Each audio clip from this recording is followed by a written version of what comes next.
High in a forgotten mountain range, where clouds cling to jagged stone like trapped spirits, stands a monastery that does not appear on any map or pilgrimage record.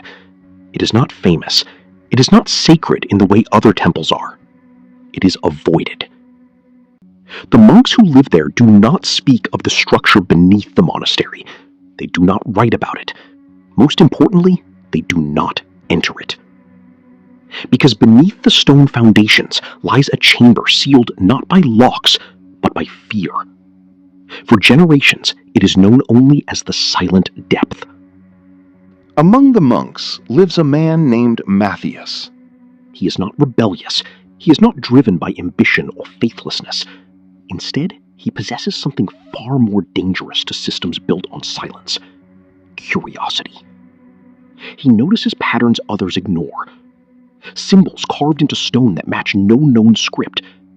Inconsistencies hidden within centuries of monastery records. While others accept mystery as divine will, he treats it as an unanswered equation. That pursuit eventually leads him to the sealed passage beneath the monastery. One moonless night, while the monastery sleeps, he descends alone. The tunnel below is unnatural. The deeper he travels, the smoother the stone becomes, as if it was shaped not by tools, but by intention. At the end of the passage lies a chamber far larger than the monastery above should physically allow.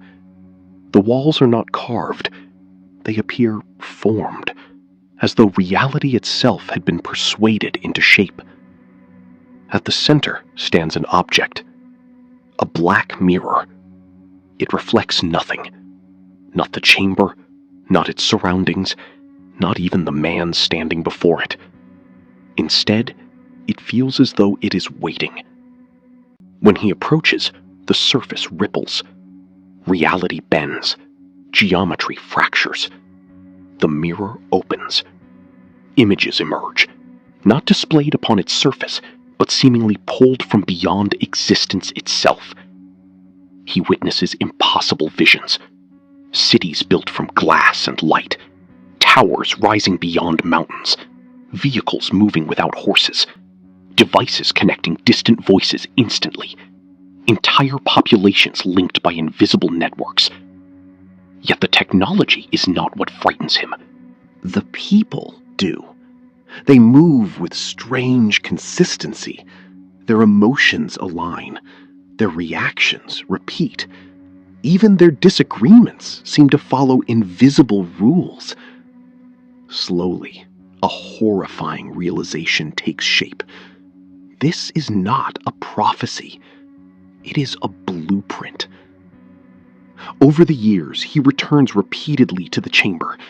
Each visit reveals more fragments, more patterns, more warnings. Eventually, he begins writing everything he learns into a manuscript. Not as a prophet, not as a historian, but as a witness. He records diagrams, symbols, descriptions of future cities, warnings about patterned humanity, and references to a dark intelligence hidden behind a reflective surface. Before his death, he conceals the manuscript within the monastery walls. The chamber falls silent once more. But silence is not the same as inactivity. Centuries pass. Empires rise and collapse. Technology advances beyond imagination. Yet beneath the progress, something subtle changes. Humanity becomes smoother. Not physically, behaviorally.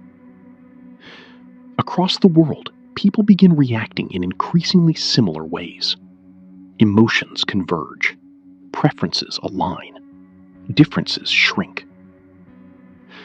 A cognitive systems scientist named Dr. Elena Voss begins noticing the trend. She studies behavioral prediction models and is known for one unusual characteristic. She remains difficult to predict. Her decisions consistently fall outside expected outcomes. To global systems, she appears as an anomaly. To herself, she feels ordinary. While analyzing global behavioral data, she discovers something disturbing. human unpredictability is disappearing. News events provoke nearly identical reactions worldwide. Creative works begin sharing repeating structures. Disagreements become predictable. Even individuality follows measurable patterns. Most experts celebrate the development. Greater stability, greater efficiency, greater social harmony. But Elena sees something else. Then an archaeological restoration project recovers an ancient manuscript, a manuscript hidden for centuries inside a forgotten monastery.